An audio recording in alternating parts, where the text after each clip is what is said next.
Hi friends, Maruti Suzuki Brezza 2026 face lift launch అవుతుందని చెప్తున్నారు. ఈ న్యూస్ అయితే చాలా బాగా ట్రెండింగ్ అవుతుంది అనమాట. అసలు ఇది రియలా ఫేకా ఈ వీడియో అయితే తెలుసుకుందాము.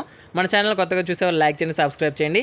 ఇప్పుడు మారుతి సుజుకి నుంచి కొన్ని కార్లకి అయితే ఫేస్ లిఫ్ట్ అయితే రాబోతుంది 2026లో అని చెప్తున్నారు. అందులో ఒకటి వచ్చేసి మారుతి సుజుకి బ్రీజా అనమాట. ఒక కార్ వచ్చేసి రోడ్డు మీద టెస్ట్ డ్రైవ్ చేస్తుండగా ఆ కార్ మొత్తం అయితే కవర్ చేసి ఉంటుంది.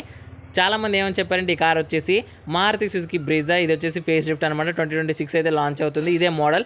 ఫ్రంట్ గ్రిల్ మొత్తం చేంజ్ చేశారు, రియర్ కూడా డిజైన్ చాలా మార్చారు. ఈసారి మళ్ళీ ఫేస్ లిఫ్ట్ అయితే తీసుకొని వస్తుంది బ్రీజాకి. సేల్స్ అయితే అదిరిపోతాయని చెప్తున్నారు. చూడటానికి బ్రీజా లాగే కనిపిస్తుంది, కానీ ఆ కార్ అఫీషియల్గా అయితే వాళ్ళు చెప్పలేదన్నమాట మారుతి సుజుకి కంపెనీ. చాలా న్యూసెస్లో అండ్ అలాగే వెబ్సైట్స్లో ఏమని వస్తుందంటే మారుతి సుజుకి బ్రీజా వచ్చేసి అక్టోబర్లో కానీ లేదంటే నవంబర్లో కానీ లాంచ్ అయ్యే అవకాశం ఉందని చెప్తున్నారు. వాళ్ళైతే తీసుకొని రావచ్చు, కానీ టెస్ట్ చేస్తున్నట్లయితే మనకి రోడ్డు మీద అయితే కార్ వీడియోస్ ఫుటేజెస్ అయితే లీక్ అయ్యాయి అనమాట.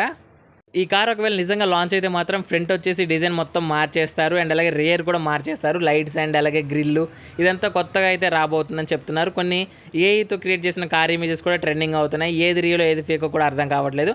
అలా అయితే ఉన్నాయన్నమాట కార్లు వచ్చేసి. చాలా అప్డేట్స్ అయితే రాబోతుంది. ఇది ఒక మంచి ఫేస్ లిఫ్ట్ కార్ అవుతుందని చెప్తున్నారు బ్రీజాకి వచ్చేసి 2026లో. చాలా వరకు గూగుల్లో కానీ ఏదైనా వెబ్సైట్స్లో కూడా మీరు సెర్చ్ చేస్తే 2026 అక్టోబర్ లేదా నవంబర్లో బ్రీజాకి సంబంధించి ఫేస్ లిఫ్ట్ రావచ్చు అని చెప్తున్నారు. ఇన్ఫర్మేషన్ మీకు నచ్చినట్టయితే మన ఛానల్ సబ్స్క్రైబ్ చేయండి, లైక్ చేయండి.